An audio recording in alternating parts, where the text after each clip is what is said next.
Donc, nous avons une vingtaine de minutes pour les questions-réponses. Ceux qui veulent prendre la parole, bon, on a déjà un certain nombre de mains qui sont levées. Je vois dans la boîte de discussion quelqu'un qui félicite. Merci beaucoup pour tout ce que vous faites pour les jeunes.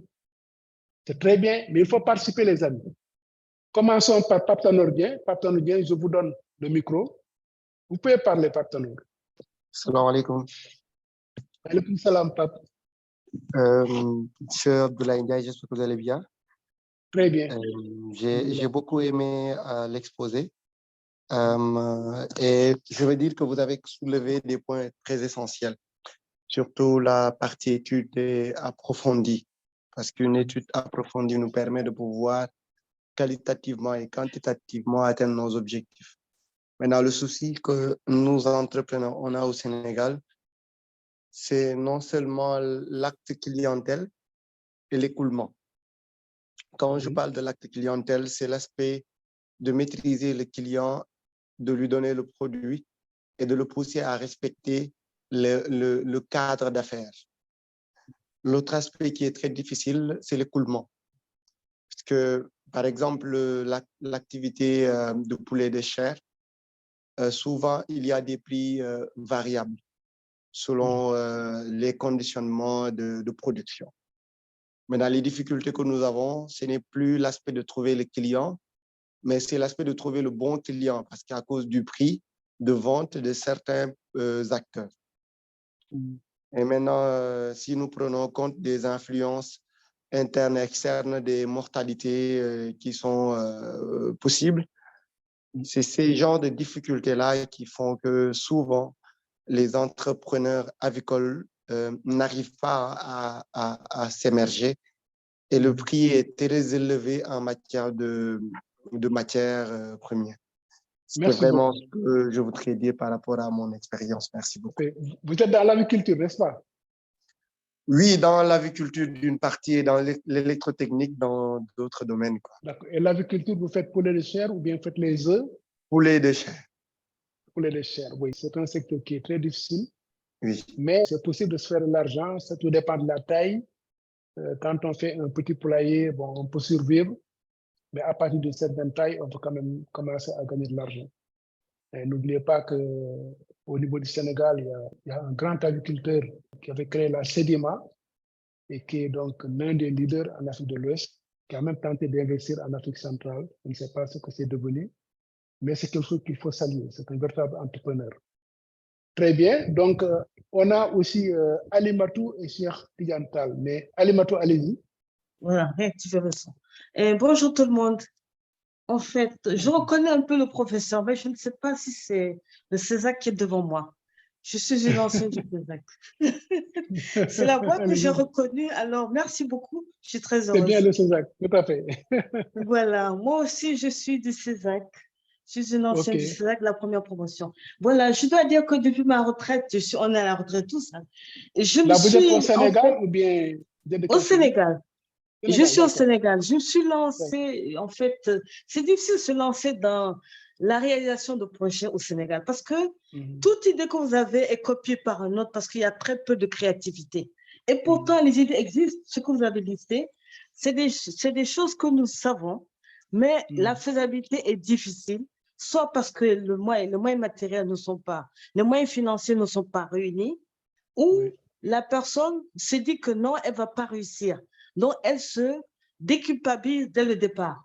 Ce qui fait qu'il y a beaucoup de projets.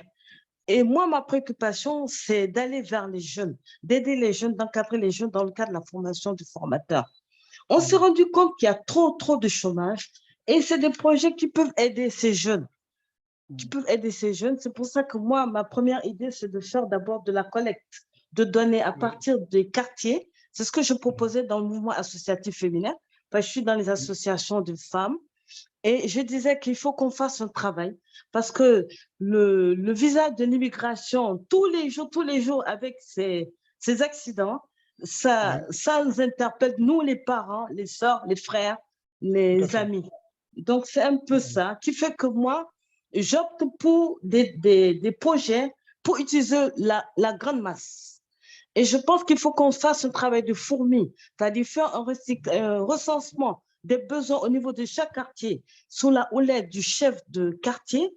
Et quand on dépasse ce quartier, qu'on aille vers la commune pour qu'au moins les maires puissent prendre le relais parce que les maires ont plus de moyens qu'au niveau des quartiers. Et qu'on puisse avoir déjà cette base de données. Et avec cette base de données, on peut aller maintenant vers la recherche de mise en œuvre de projets pour ces jeunes à partir de la référent, en fait, comment on appelle, après avoir discuté avec sur leurs besoins, parce que souvent, ils ont des problèmes, ils n'ont pas de formation et c'est tout un problème, en fait. Donc, si on a cette base de données, parce que les bases de données actuelles qui existent sont détournées de l'objectif et elles ne sont pas fiables. Voilà ce problème qu'on a. Moi, pour moi, c'est des projets dont on a besoin pour les jeunes.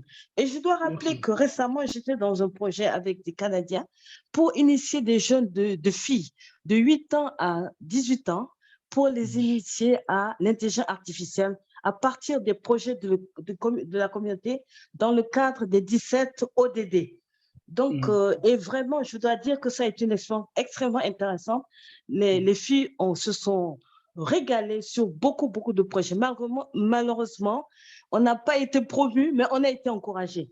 On avait 60 filles au niveau du Sénégal et vraiment, c'était une expérience intéressante. C'est pour vous dire que je vous remercie, je vous félicite pour cette initiative. C'est la première fois de participer à cet atelier. Merci et je vais beaucoup. continuer. Et je vais faire les exercices comme une nouvelle initiée. Ne vous en faites pas. C'est ce que je voulais partager avec vous, Ablaye. Merci beaucoup. Merci beaucoup, Alimatou. Vraiment, ça a été très pertinent et vous avez frappé à la bonne porte parce que nous avons exactement le même objectif. Nous sommes là pour aider également les jeunes à ne pas prendre les pirogues pour leur montrer que c'est possible de réussir dans ce pays, quelles que soient les difficultés. Exactement. Quelles que soient les difficultés, et que d'ailleurs, c'est à partir des difficultés qu'on a des opportunités qu'il faut saisir. Alors, avant de donner la parole à Tidjane, c'est qu'il y a Ahmed Tidjane Tal qui avait levé la main. Ahmed Tidjane, vous pouvez prendre la parole. Salam alaikum. Alaikum salam. Je suis Abdoulaye. Donc, moi, avant tout, je vous remercie d'abord parce que, alhamdoulilah, grâce à Dieu, comme j'ai pu être formé par vous ici à Nouakchott, en Mauritanie, au niveau de l'hôtel Azalai. Donc, c'était une formation très, très pertinente et depuis lors aussi, ça nous a permis vraiment de faire beaucoup de choses en étant vice-président d'une association de jeunes et grâce à Dieu, après aussi cette formation, il y a une année de cela, j'ai créé une petite entreprise, une petite micro-projet donc qui s'appelle Lock Events. Donc Lock Events, c'est une agence que j'ai mis en place pour les jeunes qui sont dans le milieu associatif qui n'ont pas de salaire. Donc vous savez qu'en Afrique, les associations, tous les jeunes ou tout le monde, c'est des volontaires. Donc souvent, on trouve des paiements que par des projets jusqu'à des projets. Donc, grâce à cette petite agence qui s'appelle Lock Events, donc c'est une agence événementielle, là où on loue les organisations, les chaises, les tentes, les assiettes et tout ça. Donc, et aussi ça commence bien, malgré qu'on n'a pas encore eu de bailleurs ou on n'a pas encore eu de fonds pour le faire grandir. Mais aujourd'hui, avec ces outils que je viens de voir ici, et cette ligne directrice aussi que je viens de voir ici, donc ça va vraiment nous permettre à avancer sur ça. Maintenant, pourquoi je vous remercie, vous, en tant que chez Ndiaye, pourquoi je vous remercie? Parce que pour moi, si la personne veut vraiment aider les jeunes, il faut vraiment partager son expérience et aussi montrer à les jeunes ce genre de formation. C'est que dans notre société, ici, par exemple, les jeunes qui n'étaient pas à l'école, pour eux, ils ne peuvent pas faire l'entrepreneuriat. Et moi, ce que j'ai vu, la plupart des gens qui sont vraiment avancés dans l'entrepreneuriat, ils n'ont pas fait des études de haut niveau, ils n'ont pas eu des avantages intellectuels. Ils faisaient des travaux, soit que c'était des marchands ambulants, des choses comme ça. Maintenant, en tout cas, moi, j'aimerais vraiment avoir aussi continuer de suivre cette formation. Et d'ailleurs, je vais partager ça à tous les jeunes. Et c'est un vrai plaisir aussi de vous revoir ce soir. Et merci à tous les gens qui sont là aussi. Et de leur dire aussi qu'ils ne vont jamais regretter d'être, Inch'Allah. Merci beaucoup. Alors, merci beaucoup, Cheikh Ahmed Tidjane Tal. C'est un garçon qui m'a beaucoup impressionné, je dois avouer, parce que j'ai fait plusieurs missions en Mauritanie, donc j'ai formé beaucoup de de personnalités, de jeunes expérimentés, moins expérimentés, beaucoup plus expérimentés même que moi. C'est un pays que j'aime beaucoup, comme je l'ai fait également dans d'autres pays africains, en Côte d'Ivoire, Cameroun, dans les pays de Léoma, etc., en Afrique centrale, Afrique de l'Est. Bref, ça met en contact et on apprend à chaque fois. Ce qui m'a frappé chez les jeunes, c'est que d'abord, c'est quelqu'un qui n'a pas fait l'école française. Il a fait l'école coranique, les amis. C'était un talibé, comme les talibés qu'on voit là, dans les rues. Un beau jour, il a dit, mais il faut que je fasse quelque chose pour les jeunes de mon quartier. Il a créé une association. Je ne me rappelle plus du nom de l'association, mais aujourd'hui, il est invité partout dans le monde. Il va en France, il fait des conférences, etc. Vous vous rendez compte? Il suit des formations. Il est venu à Dakar, il a fait une formation, il est retourné en Mauritanie. Quand je l'ai pris dans la formation de formateur avec les méthodes andragogiques, il a suivi, il m'a invité. Il a réuni les jeunes de quartier. Il a pris une maison qui appartient à un émigré qui était venu en vacances. Il a dit, est-ce que je peux occuper votre espace? Il dit, mais bien sûr. Il l'a aménagé de façon extraordinaire et les jeunes étaient là. C'est des enfants. Vraiment, et quand vous les entendez, mais je vous assure que vous avez des frissons parce que ce sont des jeunes qui en veulent, qui vivent dans l'un des quartiers les plus pauvres de Nouakchott, mais qui se battent et qui y croient. Moi, je pense que c'est un exemple qu'il faut citer. Il a sa page Facebook, il faut aller visiter. Il fait des choses extraordinaires et vraiment, quand je vois les jeunes maintenant qui prennent les pirogues, je dis, mais si vous regardez le cas de Cheikh Ahmed Tidiane Tall, personne n'allait prendre la pirogue parce qu'il n'a rien de plus que les autres, sinon la volonté. Il est perspicace, etc. Donc vraiment, je le félicite. J'ai invité Ahmed Tidiane Seck. Quand la plateforme a la possibilité d'accueillir une personnalité comme Tidiane Seck, qui est là pour aider les jeunes, il faut vraiment applaudir parce que c'est quelqu'un que j'ai connu il y a très, très, très longtemps. Il était professeur à l'université, à l'École supérieure polytechnique, professeur d'informatique. Et on a travaillé ensemble dans une mission. Et un jour, j'ai dit, mais je vais lui rendre visite. Et quand j'ai été dans son bureau, j'ai vu qu'il y a une petite salle, il y avait ses étudiants qu'il avait réunis. Il avait aménagé une petite salle pour ses étudiants. Et quand je lui ai demandé, il me dit non, ces étudiants-là, les cours qu'on fait, il faut qu'ils l'appliquent, il faut qu'ils créent leur entreprise. En fait, c'était l'un des premiers incubateurs informels, pratiquement du Sénégal. Vraiment, c'était extraordinaire. Donc, et ça m'a frappé. Et ce qui s'est passé, c'est que par la suite, il a été recruté à la présidence de la République. Ils ont mis en place l'agence de développement de l'informatique de l'État, donc qui est l'agence qui s'occupe de l'informatisation des ministères, des agences, etc. Et comme il était à côté du chef de l'État, il a pu créer l'un des incubateurs les plus performants, en tout cas les plus célèbres, les plus en vue que vous connaissez tous, qui s'appelle CETIC. Et ce sont les mêmes jeunes qui sont venus et d'autres jeunes. C'est-à-dire que l'idée qu'il avait expérimenté quand il était professeur, avec peu de moyens, avec des jeunes, mais ces jeunes-là, je vous assure les amis, il y a eu des réussites extraordinaires. Moi, je les suis, je suis certain d'entre eux, ils sont à un autre niveau. Il serait vraiment intéressant que ces jeunes viennent aussi parler de leur expérience. Donc, Tidiane, je te donne la parole pour quelques minutes. En tout cas, bienvenue dans ce plateau. Et ensemble, on va essayer de cheminer pour voir comment on va accompagner les jeunes. Tidiane, allez-y. Mais vraiment, merci infiniment. J'espère que tout le monde m'entend, Abdoulaye. Oui, tout à fait. Évidemment, à commencer par dire que je suis extrêmement heureux de te voir. Ça fait un moment qu'on ne s'est pas vu. Et tout ce que tu as dit est tout à fait exact. Je vais juste l'étayer par l'exemple d'une société qui s'appelle InTouch. Et donc, le groupe d'étudiants que tu avais vu dans mon bureau, l'un d'entre eux, après qu'ils aient tous ensemble créé la société qui s'appelle 2SI, l'un d'entre eux a créé InTouch, qui est une fintech qui travaille aujourd'hui dans quasiment tous les pays africains où il y a l'entreprise Total. Et ils ont mis en place un système qui permet à Total de digitaliser tous ces systèmes de distribution disons, de carburant par des moyens électroniques. Et donc, aujourd'hui, c'est une société qui génère des milliards et des milliards de chiffres d'affaires. Ils ont une plateforme informatique qui fait à peu près autour de 200 000 transactions par seconde. Je ne sais pas si vous imaginez. Donc voilà. Et donc, vraiment, ça, c'est l'exemple de jeunes qui sont partis quasiment de rien. Ils ont juste été aidés une seule fois par un certain Boubacar Camara qui leur a permis de downsizer, comme on disait à l'époque, l'application Gaïndé. Et petit à petit, fort de cette expérience, ils ont volé de leurs propres ailes et avec l'appui de CETIC, ils ont pu aller beaucoup plus loin et réussir ce challenge d'avoir créé une si belle entreprise.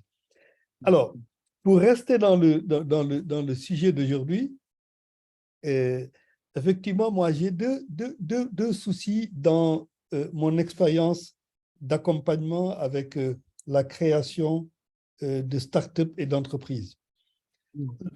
Et je veux juste résumer. J'ai l'impression qu'il y a deux choses que je vois qui réussissent.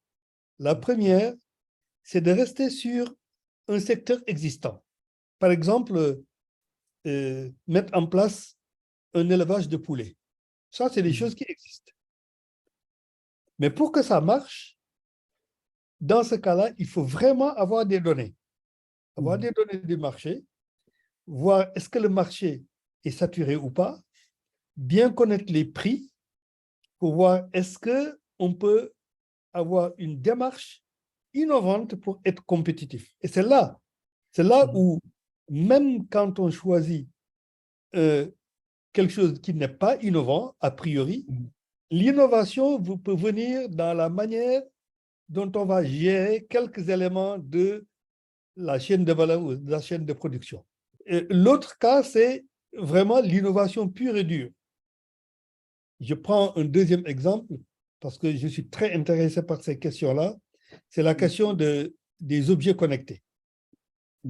Et quand on veut faire des objets connectés, que ça soit dans l'agriculture, dans l'élevage, dans le secteur primaire globalement, ou dans d'autres secteurs comme par exemple la gestion de parking, etc. Là également, on a besoin vraiment de données. Donc bref, c'est pour dire que quelque part, dans le processus, actuellement, on est déjà en train de parler, je crois, d'idées de projets, le brainstorming, etc. Je terminerai d'ailleurs par ça. Quelque part, dans le processus, c'est très, très important d'apporter une dose un peu de science à travers l'analyse des données, à travers l'analyse des données de marché, les données sur les prix, bref, sur les statistiques. Les statistiques sont des problèmes dans notre pays, mais il ne faut pas les oublier. Il faut quelquefois aller chercher, même si on n'a pas une information exhaustive, aller chercher quelques informations pour bien étayer sa démarche et mettre un peu de science là-dedans. Et ça permet souvent de régler des questions. Parce que je ne peux pas rester trop longtemps à parler, parce qu'il y a d'autres qui doivent parler. Le dernier point, c'est juste pour dire vraiment mon engagement. Hein. Moi-même, je suis théoriquement à la retraite, mais la retraite, je ne connais pas. Je continue à apprendre. Je suis ici aussi pour continuer à apprendre. Je suis un éternel apprenant et je continue à aider des jeunes. Par exemple, moi, ma fille, je l'ai aidée à créer son entreprise. Actuellement, elle a commencé à avoir des marchés, même en Côte d'Ivoire. Je me déplace avec elle pour aller participer à des comités avec elle et je suis là assis comme un employé de ma fille. Bon, donc voilà, je fais ça pour elle. Je suis prêt à faire ça pour d'autres tant que physiquement, j'ai le temps de le faire. Mais en tout cas, merci. Je crois qu'on a tous la chance d'avoir Abdoulaye à côté de nous, en face de nous, pour faire ce qu'il a toujours fait. C'est d'avoir la générosité de partager son expérience et ses connaissances. Lui aussi, c'est un apprenant perpétuel. Il le dit d'ailleurs toujours, vous l'entendez dans ce qu'il dit. Pendant que vous parlez, il apprend aussi. Voilà, merci. C'est ça que je voulais dire. Mais merci Tidiane. On va essayer de cheminer ensemble. Merci. Merci beaucoup Tidiane. En tout cas, nous nous réjouissons donc de ton entrée dans la plateforme. Je sais qu'avec ta très grande expérience, tu vas relever le niveau de cette plateforme. Alors, pour ton information et pour l'information des personnes qui sont connectées, nous allons faire une journée spéciale sur les technologies, sur le numérique, les technologies de l'information et de la communication, que ce soit au niveau des infrastructures ou bien au niveau des fintech, des applications, etc. On va faire une journée spéciale parce que je vais vous le montrer tout à l'heure avant de nous quitter. Je vais vous montrer un certain nombre de projets qui ont été proposés par les participants. Donc, on a plus de 570 participants, de personnes qui sont inscrites déjà. Et ça, c'est en l'espace de 3 jours. Et je pense que ça va aller grandissant. Donc, lors de cette journée maintenant, nous allons inviter des jeunes qui sont dans les fintech, dans les infrastructures de technologie de l'information et de la communication, qui sont dans l'intelligence artificielle, parce que tout ça sont des éléments. L'intelligence artificielle, par exemple, c'est quelque chose d'incontournable qui va frapper tous les secteurs de la vie économique et sociale, sans exception. Et donc, c'est important également que nous puissions avoir des jeunes qui s'activent là-dedans. Comme l'a dit tout à l'heure Alimatou Taïrou, il y a des jeunes filles qui sont encore en train d'initier sur l'intelligence artificielle. Effectivement, il faut commencer dès le plus bas âge, parce que c'est eux qui vont gérer demain les robots qui vont venir, qui vont peut-être nous dominer, on ne sait pas. Bon, mais on verra. Ça, c'est un débat qu'on peut ouvrir ici. Mais je vais donner la parole rapidement à Abdou Ndiaye. Bon, c'était juste pour vous remercier. C'est un grand plaisir pour moi d'être là, de vous écouter, de vous apprendre. Bon, on apprend beaucoup de choses sur vous et tous les intervenants, tous les participants aussi. Quoi. Moi, je suis Abdou Ndiaye, depuis la Mauritanie. Quoi. Donc, c'était juste pour vous remercier. On est là, Inch'Allah. On va toujours participer pour profiter de votre expérience. Et on vous remercie. Comme que l'État nous passe. Okay, merci beaucoup, Abou Ndiaye. En tout cas, je remercie Jean-Paul pour remercier tous les Mauritaniens qui sont connectés, qui ne peuvent pas prendre la parole et qui parfois se battent peut-être pour avoir une bonne connectivité pour intervenir. Hein, je vois nos amis Ahmedou Bakar qui sont là, etc. et d'autres. En tout cas, soyez les bienvenus. Je vous vois dans la liste des participants. Et j'espère que la prochaine fois, vous serez encore plus nombreux. Je vais donner la parole à Ablaye Sankhare rapidement. Voilà, merci professeur.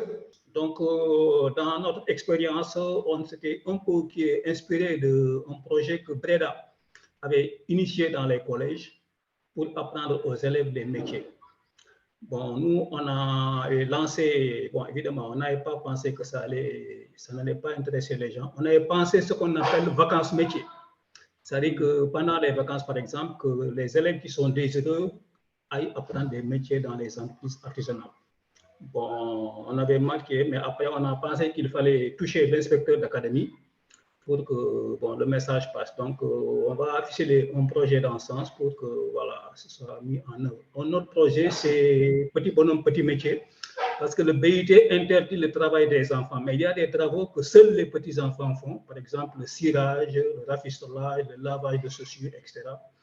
Bon, et ça peut rapporter de l'argent dans certaines daras, surtout qui sont proches des sociétés minières, où les gens n'ont pas le temps toujours de faire certains services, petits services là, parce qu'ils sont isolés. Mais comme ils sont bien dotés en logistique, bon, ça peut marcher. Voilà. Pour l'expérience, j'ai connu quelqu'un, il s'appelle Ablaye Fall, je ne sais pas si vous l'avez connu. En tout cas, lui aussi, il a fait, c'est quelqu'un quand même, je ne sais plus s'il est vivant ou pas, en tout cas, ça fait très longtemps que je ne le vois pas. Au départ, il avait juste une pentrée aux HLM face. On venait de construire des HLM face. Là. Lui, il avait une pentrée, il avait des portables, voilà.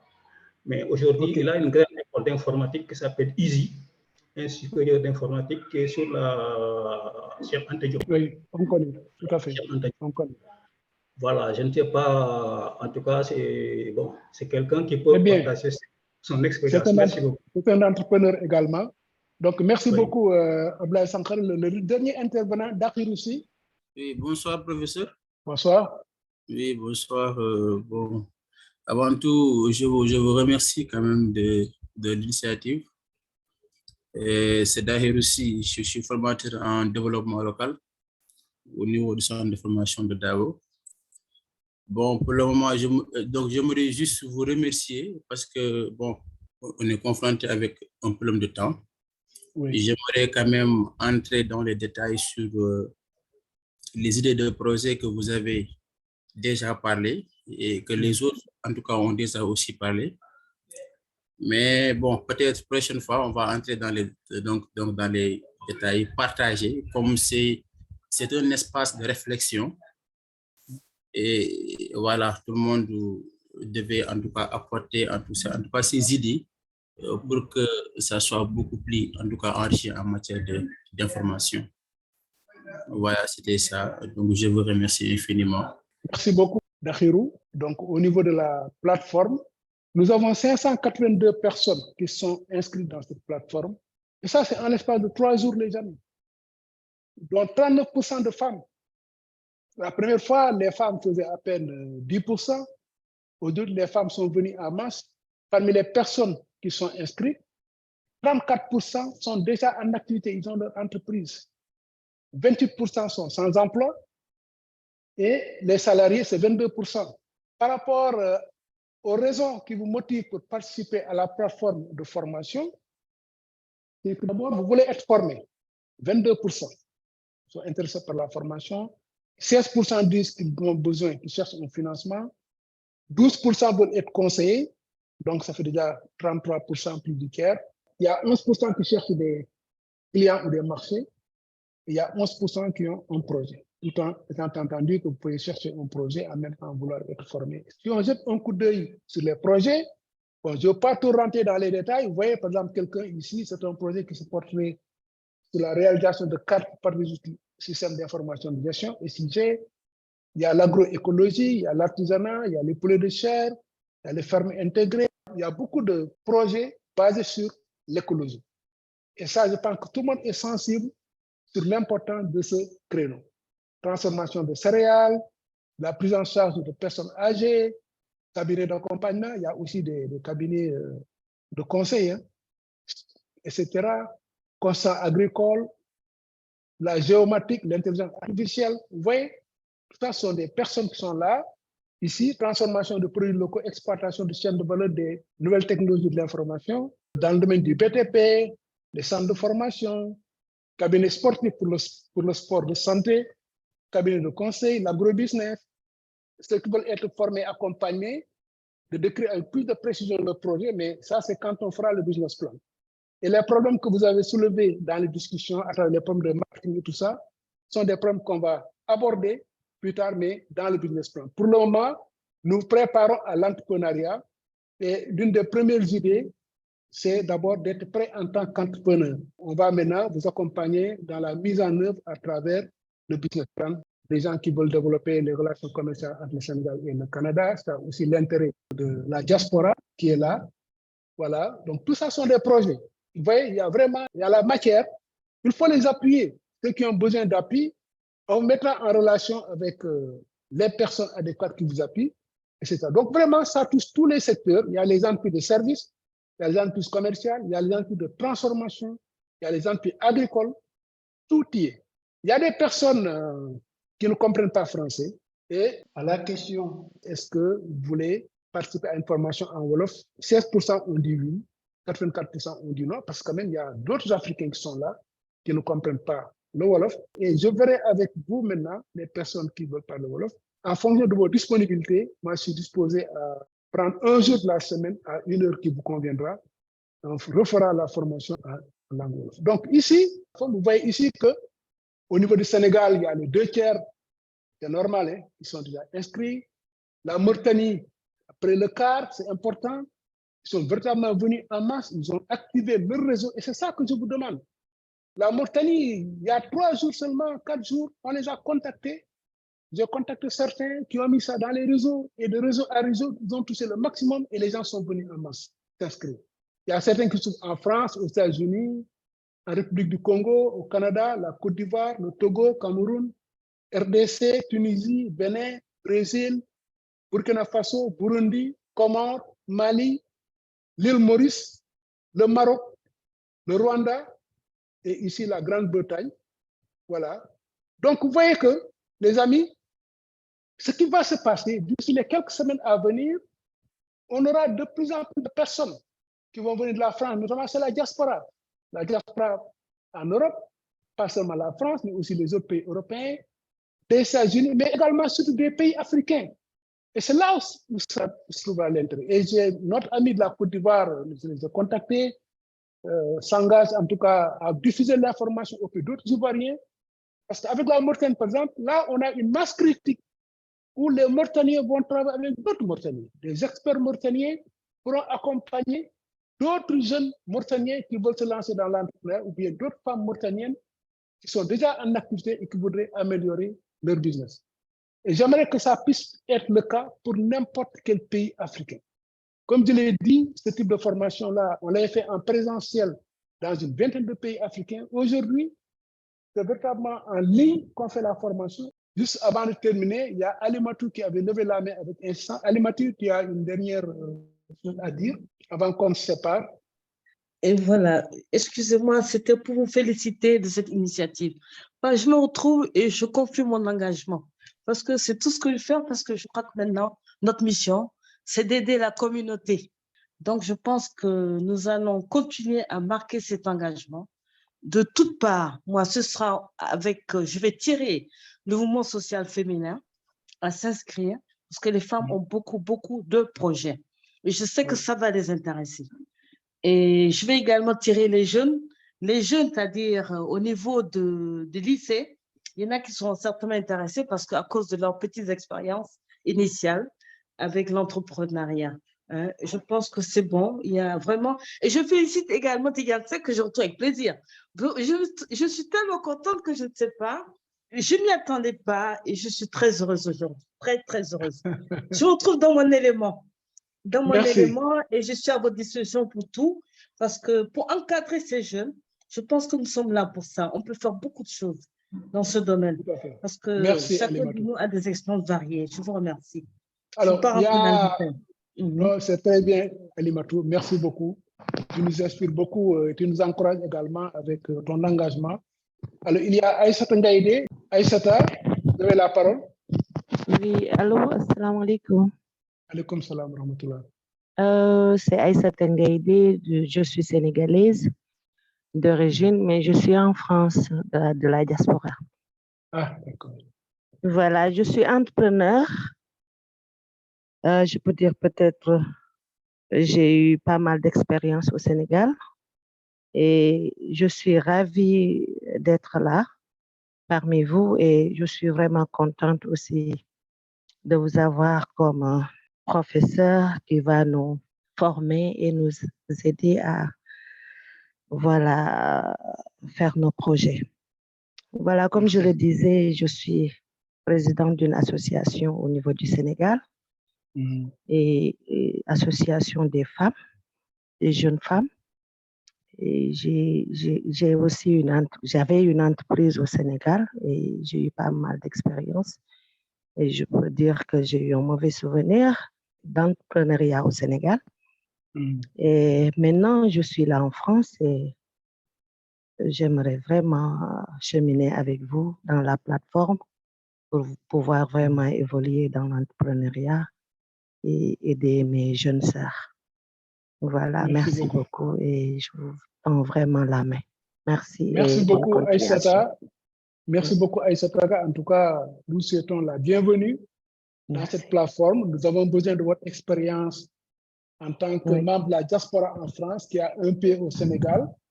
Il faut qu'on ait à tisser les relations entre donc les Africains d'une manière générale et leur diaspora. C'est valable pour le Sénégal, c'est valable pour la Mauritanie, c'est valable pour le Cameroun, la Côte d'Ivoire et d'autres pays également africains, le Bénin, etc. Chaque pays a sa diaspora. L'idée, c'est de les rapprocher et puis de nous rapprocher, nous, entre nous, Africains également. Il faut qu'on arrive à travailler. J'avais dit la dernière fois que le commerce intra-africain, entre 7 et 17%.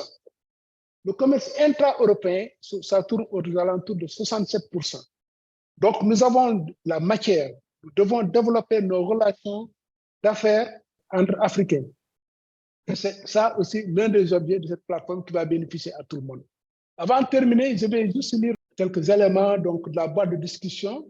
Bon, Tigansek a beaucoup insisté sur les données, sur les statistiques. Évidemment, c'est normal parce que lui, il est dans le domaine des technologies de l'information et de la communication. Aujourd'hui, on ne peut même pas parler d'intelligence artificielle sans données. Il a toujours parlé de big data. Il y a une vingtaine d'années déjà, il parlait de big data. Donc, c'est quelqu'un qui sait. Et il faut qu'on organise les statistiques, il faut qu'on donne les informations, ça ne sert à rien de se cacher. À ce moment-là, bon, ce sont les autres qui vont utiliser nos propres données. On se cache entre nous et on donne tout à Facebook. Et Mark Zuckerberg l'utilise pour faire son intelligence artificielle. On donne tout à Google. Google connaît des choses que notre conjoint même ne connaît pas sur nous, que l'on soit homme ou femme. Hein? Allez dans Facebook et ailleurs, les réseaux sociaux. Donc, commençons par échanger les informations entre nous.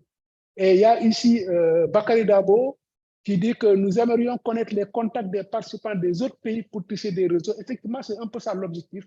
On y arrivera.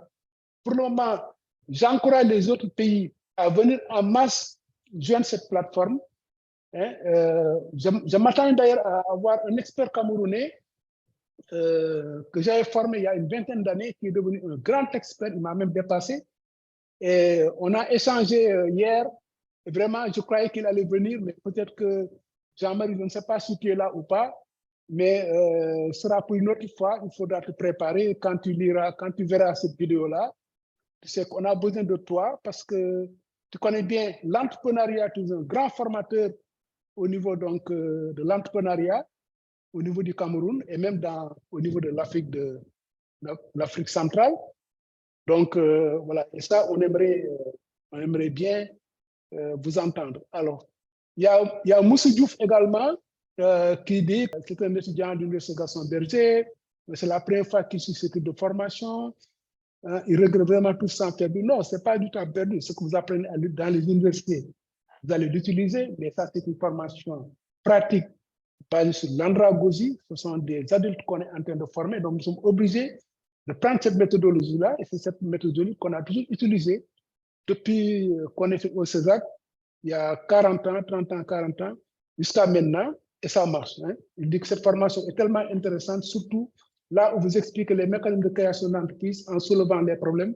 Franchement, j'aime bien, c'est parfait, je suis content que vous soyez motivé par rapport à ça. Dadje Kamara dit merci beaucoup, Prof Yaye, c'était un grand plaisir de participer à cette formation pleine d'enseignements. Voilà, je suis un jeune entrepreneur mauritanien, je suis promoteur de Moring Afrique Mauritanie, qui est spécialisé dans la transformation et commercialisation des produits à base de moringa. Et ça fait partie des produits traditionnels. Il y a quelqu'un qui dit que je suis maître coranique et j'ai fait l'université, mais jamais faire la formation en entrepreneuriat. Ben, c'est le moment de le faire parce que, comme on a dit, on n'a pas besoin de faire l'école française pour être un bon entrepreneur. Et beaucoup d'entrepreneurs n'ont jamais fait l'école. Aliou Ndiaye qui dit bonjour, je souhaiterais que vous intégrez les questions de marché africain avec la mise en œuvre de la ZLECAf. On le fera. Nous sommes avec les chambres de commerce dans une activité de formation des PME agricoles et agro-industrielles. Les formations au niveau région démarrent à Diourbel du 24 au 25 août. On fera Kaffrine et Kaolack la semaine prochaine au niveau des chambres de commerce. C'est parfait. Vraiment, là aussi, Aliou Ndiaye, nous vous confirmons que nous consacrons un temps important au niveau de la zone, la ZLECAf, qui est la zone de libre-échange continentale africaine, qui concerne donc les 54 pays africains. Il y a Pape Samba Gueye qui dit que moi qui suis un TPE, est-ce que je peux faire mon brainstorming? Bien sûr. Le brainstorming, ce n'est pas une question de taille, mais vous ne pouvez pas faire votre brainstorming seul, il faut le faire en groupe. Il faut suivre donc ce qu'on a dit dans la formation. Vous suivez les instructions, vous allez voir, ça allait très, très bien se passer. Tidjane qui revient, très dynamique, mon ami Tidjane. Il y a tellement de sujets, mais la question de la connectivité à haut débit reste une fracture béante qu'il va falloir réduire définitivement. C'est bien vrai. Parce que nous avons fait, depuis 2021 à maintenant, ça fait 3 ans qu'on fait des formations en ligne. Et dans cette formation-là, il y a des personnes qui sont connectées à partir des régions et qui ont parfois du mal. Parfois, ça se déconnecte, ça se reconnecte, ça perturbe un peu. Donc, véritablement, c'est un appel qu'on lance à l'État, à tous les États africains, de donner le haut débit au niveau de toutes les régions pour que tout le monde puisse avoir un égal accès à la connectivité à Internet. Aujourd'hui, c'est devenu incontournable. Je dois également dire que c'est dans mon intention de contacter des structures telles que la Sonatel, le groupe Orange, par exemple, pour leur demander, mais dans quelle mesure vous pourriez aider certains de nos participants qui n'ont pas les moyens de se connecter pendant au moins 2 heures de temps, le dimanche. Donc, une sorte de sponsor. On verra les modalités, comment ça peut se faire, peut-être après la formation, avoir une liste des participants et puis leur envoyer du crédit. Ça, c'est pas tellement compliqué à faire. Elhadji Malick Ndiaye, merci Prof Ndiaye pour le partage de vos expériences qui va nous permettre de mieux déceler nos manquements dans notre entreprise. Comme a dit une dame, créer une entreprise au Sénégal est très dur, surtout pour avoir des employés dévoués et sérieux à la tâche. Tout ça sont des aspects sur lesquels on reviendra, notamment la gestion des ressources humaines. C'est tout à fait possible d'avoir des entreprises performantes avec une équipe motivée qui travaille de façon professionnelle. On en a besoin pour que nos entreprises soient rentables. Donc, les amis, merci beaucoup, Pape Pelou, merci beaucoup pour les félicitations. Donc, je vous donne rendez-vous au dimanche prochain. À très bientôt. Alors, je dois dire qu'une fois que vous êtes inscrits, parce qu'aujourd'hui, il y a beaucoup de personnes qui n'ont pas pu joindre. Ils m'ont envoyé des messages ici sur mon téléphone en me disant que oui, on essaie de rentrer, mais on n'est pas rentré. Ils me laissent des messages que je n'ai pas exploités maintenant. Je comprends. Mais peut-être que dans la semaine, recontactez-moi et on verra comment vous pourrez vous joindre. Mais dans tous les cas, vous téléchargez le Zoom. Une fois que vous êtes inscrit, chaque fois que vous cliquez, vous rentrez. Il n'y a même plus de mot de passe ni rien. Au début, c'était ouvert à tout le monde. Maintenant, seules les personnes inscrites pourront joindre cette formation. Et si vous êtes là, c'est que vous êtes inscrit et on a votre adresse email. Donc, quand vous vous connectez, on vous donne le lien, vous connectez, on voit que vous avez la bonne adresse email. Alors, faites attention lorsque vous allez écrire votre adresse email, parce que s'il y a la moindre faute, vous n'allez pas recevoir les messages que je vous ai envoyés. J'ai envoyé à tout le monde le livre Chercheurs décideurs d'Afrique. J'ai envoyé à tout le monde les vidéos de la première semaine et de la deuxième semaine. Mais si vous ne recevez pas, c'est parce que vous n'avez pas donné la bonne adresse email et je reçois beaucoup de messages en disant que cette adresse email n'existe pas, etc. Donc voilà les amis, je vous souhaite une bonne fin de semaine et je vous donne rendez-vous à dimanche prochain. À très bientôt.